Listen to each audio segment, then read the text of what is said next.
पोटाची खळगी भरण्यासाठी मजुरांची भटकंती होते। यामुळे कुटुंबापासून कधी दूर जावं लागते। अशात राज्य शासनाच्या महात्मा गांधी रोजगार हमी योजनेच्या कामांना आता गावात सुरुवात झाली आहे। उन्हाच्या प्रखरतेत अंगाची काहिली होत असली तरी पोटासाठी शेकडो मजुरांनी हातात फावडे घमेले घेऊन रोहयोच्या कामावर हजेरी लावत आहे। पैठण तालुक्यातील मुरमा येथे मागील 1 महिन्यांपासून रोहयोचे काम सुरू असल्याने गावातील 100 मजुरांना काम देण्यात आले असून या मजुरांना आज रोहयोच्या 273 रुपये रोजंदारीने मिळत आहे। यामुळे गोरगरिबांना कुटुंबांना आपल्या संसाराचा गाडा चालवणं सोपं होत आहे।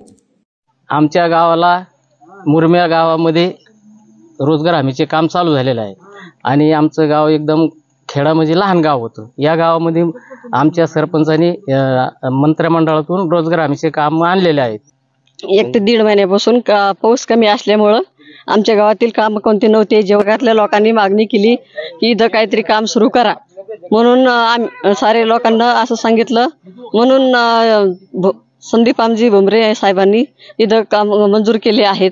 रोजगार पाणी नाही, काही नाही, त्याच्यामुळे शेतीत आम्हाला कामं नव्हते। आता लोक केले आम्ही कामं, आता काही बसून होते लोक। आता आम्हाला रोजगार हमीचे काम आमच्या मंत्र्यामुळे काम आम्हाला दिलेले आहे। मी इथं कामाला येते।